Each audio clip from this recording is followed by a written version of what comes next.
बिस्मिल्लाहिर्रहमानिर्रहीम। अस्सलाम वालेकुम। क्या हाल है आपके? उम्मीद है कि सब खैरियत से होंगे और ख़ूब मज़े में होंगे। और आपने सुबह सुबह फ़जर का टाइम तो देखा, ये बारिश के आसार तो थे ही। और आप समझ ही सकते हैं कि जिस दिन बारिश हो तो उस दिन मेरा मूड तो खुद ब खुद ही खुशगवार हो जाता है। मुझे बारिश बहुत अच्छी लगती है। मेरा ख़्याल है कि कराची वालों को इतनी कम बारिश देखने को मिलती थी कि उनका जो है ना, बारिश से जो एक ख़ास लगाव है वो उम्र का कोई भी हिस्सा है उसमें ख़त्म होता ही नहीं है। तो बस यही बात है कि जहाँ भी बारिश होती है मुझे बहुत खुशी होती है। तो यहाँ पे बन रहा है मेरा नाश्ता और मैं अभी तक जो है ना वो रमज़ान मोड में चल रही हूँ। मैं फेनियाँ अभी तक ख़रीद के ला रही हूँ और सुबह नाश्ते में जो है मैं चाय के अंदर फेनी डाल के खाती हूँ। आप में से बहुत से लोग हैं जो इसे दूध में खाते होंगे, मगर बस जी, मैं बचपन से ही इसे चाय में खाना पसंद करती हूँ।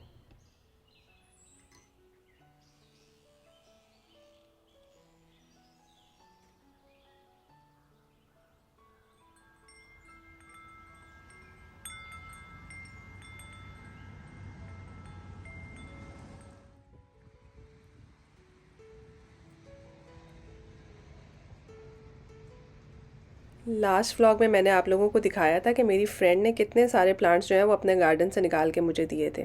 वो सब के सब ला के जो है वो मैंने अपनी क्यारी में प्लांट कर दिए हैं। अब उम्मीद ये है कि हर साल खुद ब खुद जो है ये बाहर निकल आएंगे, लेकिन उसके लिए ज़रूरी है कि ये सब यहाँ पे अपनी जड़ें जो हैं वो मज़बूत कर लें। क्योंकि एक दफ़ा जो है ये अपनी जड़ें मज़बूत कर लेंगे तो होगा ये कि चाहे जितनी मर्ज़ी बर्फ़ गिरे और ये बिल्कुल ही ख़त्म हो जाए, लेकिन जैसे ही अगले साल मौसम बहार आएगा तो ये खुद ब खुद हरे भरे होके बाहर निकल आएंगे। क्योंकि हर साल की मेहनत से भाई मैं तो बहुत परेशान हो गई हूँ। जाऊँ लेकर आऊँ, फिर उनको दबाऊँ और उसके बाद इंतज़ार करती रहूँ कि वो कब बड़े होंगे। ये जो फ्रंट पे दो छोटे पौधे नज़र आ रहे हैं, ये मेरे वाइल्ड फ्लावर्स हैं जिनको लगाए हुए मुझे 4 महीने हो गए हैं और अभी तक जो है ये पौधा इतना ही बड़ा हुआ है। और ये जो आपको नज़र आ रहा है तो ये एक दरख्त था जो हमारी कम्युनिटी वालों ने काट दिया था और हर साल इसको काटते हैं, मगर हर साल वो अपने हरे भरे पत्ते निकाल के दिखाता है कि वो कितना रिजिलियंट है।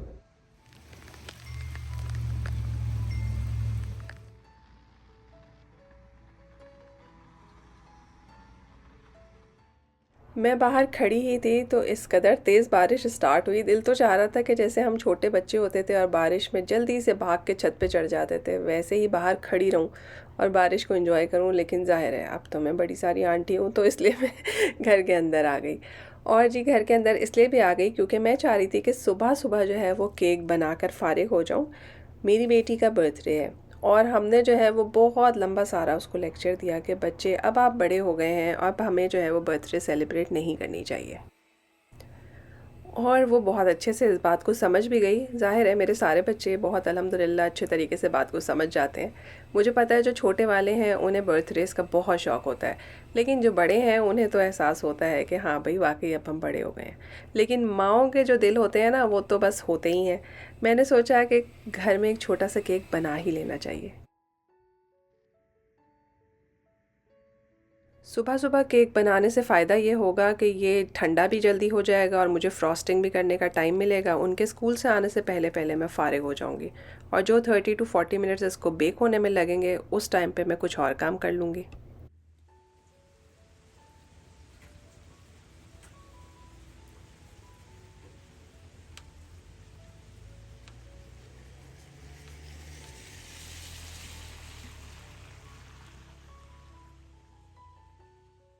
चूँकि केक बनाने का काम थोड़ा-सा एक्स्ट्रा था तो मैंने सोचा आज का मेन्यू जो है ना वो थोड़ा सिंपल रखना चाहिए जिसको आप आसानी से मैनेज कर सकें। तो इन कबाबों की रेसिपी मैंने पहले भी दी है लेकिन डिस्क्रिप्शन में मैं इसका लिंक दे दूँगी। कीमे को मैंने धो के थोड़ी देर के लिए फ्रिज में रख दिया था ताकि वो अच्छी तरह से ड्राई हो जाए। जितना कम मॉइस्चर होता है उतना ही अच्छा होता है। उसके बाद जो है मैं कीमे के अंदर सारे इंग्रेडिएंट्स को शामिल कर दूँगी और यहाँ पे जो है मैं इसके अंदर बेसन नहीं डाल रही, ब्रेड क्रम्स डाल रही हूँ। लेकिन पूरी रेसिपी की डिटेल जो है वो आपको डिस्क्रिप्शन में मिल जाएगी। तो सब के सब इंग्रेडिएंट्स एक साथ डाल के जो है वो आपने इसको मिक्स कर लेना है। इसमें मैं एक बड़ा सा पीस जो है वो बटर का भी डालूँगी। ये बटर जो है वो थोड़ा सॉलिड है, बिल्कुल मेल्टेड नहीं है। तो ये वो वाला काम करेगा जैसे कीमे के अंदर फ़ैट होता है ना, जैसे चर्बी होती है, बिल्कुल वो वाला काम करेगा। जब आप इसको अच्छी तरह से मिक्स करेंगे तो इसके छोटे छोटे से चंक्स बन जाएंगे और पूरे कीमे में शामिल हो जाएंगे। और जब आप इसको फ्राई करेंगे तो ये बटर मेल्ट होगा और बहुत ही जूसी कबाब तैयार होंगे। कीमा जब पिस जाए और थोड़ी देर तक इसको मैरिनेट होने दीजिए ताकि सारे मसाले उसके अंदर अच्छी तरह से एब्जॉर्ब हो जाएं।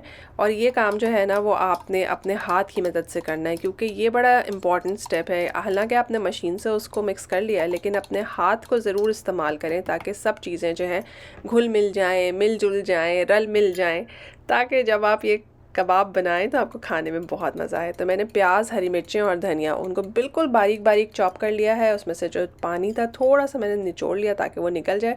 और मैं अंडा डाल रही हूँ। अगर आप चाहें तो सिर्फ अंडे की सफ़ेदी भी इस्तेमाल कर सकते हैं और जर्दी ना यूज़ कीजिए। पहले मैंने जब भी ये कबाब बनाए हैं हमेशा उनको फ्राई किया है, मगर इस दफ़ा ये कबाब मैं बनाऊँगी अपने एयर फ्रायर में, क्योंकि मैं अपनी ज़िंदगी को जो है ना वो थोड़ा सा आसान करना चाहती हूँ।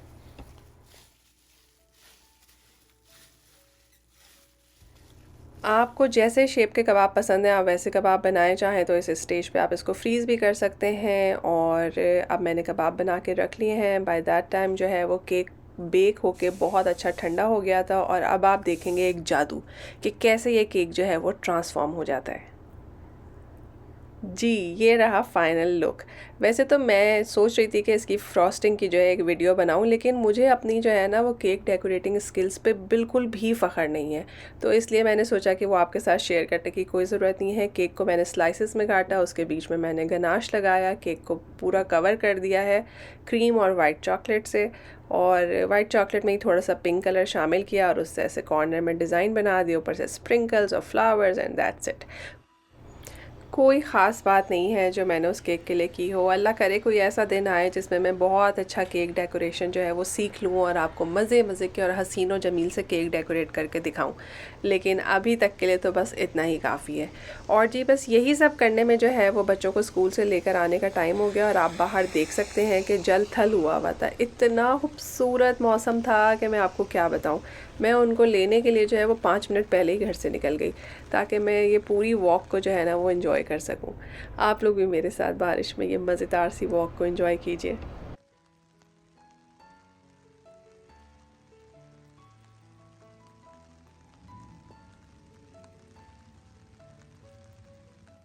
और जी बड़ी ईद भी आने वाली है और ईद से पहले के जो दिन हैं वो बड़े इम्पॉर्टेंट होते हैं। उसमें बहुत सारी इबादतें करनी चाहिए, बहुत सारी दुआएं मांगनी चाहिए। साल के बेहतरीन दिनों में से दिन है, तो उनको बिल्कुल भी आपने वेस्ट नहीं करना है। और मैंने पूछा था अपनी कम्युनिटी टैब पे कि ईद के लिए आप लोगों ने मेन्यू डिसाइड कर लिया है, तो किसी ने मुझे जवाब में लिखा कि अभी तो जानवर भी नहीं आए।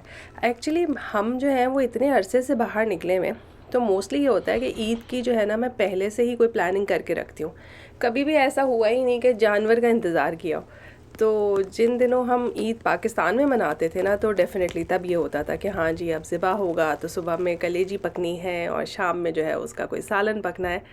तो बस जी यहाँ पे भी ऐसा ही है कि मैं पहले से मेन्यू डिसाइड कर लेती हूँ और आसान चीज़ें बनाएं जो आपको कन्वीनियंट भी हों और टाइम सेविंग भी हों।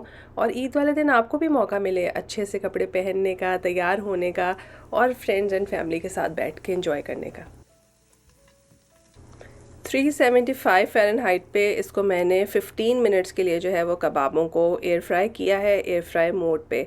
तो बहुत अच्छे ज़बरदस्त किस्म के कबाब बन जाते हैं। और आप चाहें तो इसको थोड़ा कम भी बेक कर सकते हैं, अब आपकी मर्ज़ी है।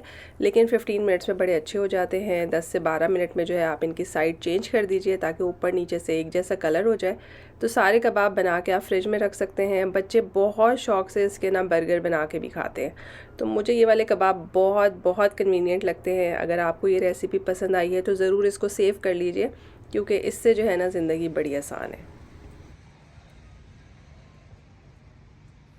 तो आज का दिन शायद आप लोगों को लगा हो कि हंसते खेलते गुजर गया, मगर काफ़ी काम करते हुए गुजरा। केक बनाया, उसको संवारा, उसके अलावा कबाब बनाए, बच्चों को पिक एंड ड्रॉप किया और उसके अलावा घर के बहुत सारे काम।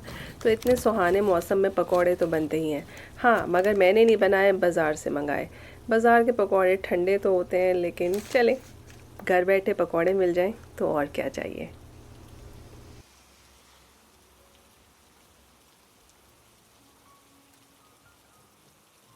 और जी शाम में मिला बड़ा अच्छा सरप्राइज़। मेरी बेटी की दोस्तें जो हैं वो एक प्यारा सा केक और फूल लेकर आ गई और उन्होंने कहा कि हम तुम्हारी बर्थडे जो है वो सेलिब्रेट करना चाहते हैं। उन्होंने केक काटा, बहुत ही अच्छा लगा, बच्चे खुश हो गए ज़ाहिर है।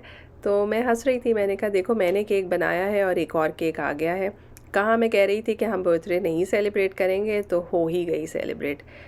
और उससे भी ज़्यादा मज़ेदार बात ये हुई कि मेरे हस्बैंड को लगा कि अम्मा ने तो स्ट्रिक्टली कह दिया है कि बड़े बच्चों का कोई बर्थडे नहीं सेलिब्रेट होगा, तो ऐसा करता हूँ कि मैं चुपके से एक केक ले जाता हूँ और अपनी बेटी को खुश करूँगा। तो जी अब हमारे पास जो है वो एक न शुद्ध, दो शुद्ध, बल्कि तीन तीन शुद्ध केक हैं। तो अब मैं ये सोच रही हूँ कि जो तीसरा केक है, आज शाम को मैंने एक ढोलकी पे जाना है, वहाँ पे अपने साथ लेके चली जाऊँ ताकि सब लोगों के साथ मिल के उसे एंजॉय कर सकें। ढोलकी किसकी है नेक्स्ट व्लॉग में बताऊँगी आपको। होपफुली आज का व्लॉग आपको पसंद आया होगा। चैनल को लाइक और सब्सक्राइब करना बिल्कुल ना भूलें और याद रखें कि अगर आप दूसरों को आसानियाँ देंगे तो अल्लाह ताला आपको बहुत आसानी देंगे। फिर मिलेंगे एक नई मज़ेदार सी वीडियो में, तब तक के लिए अल्लाह हाफ़िज़।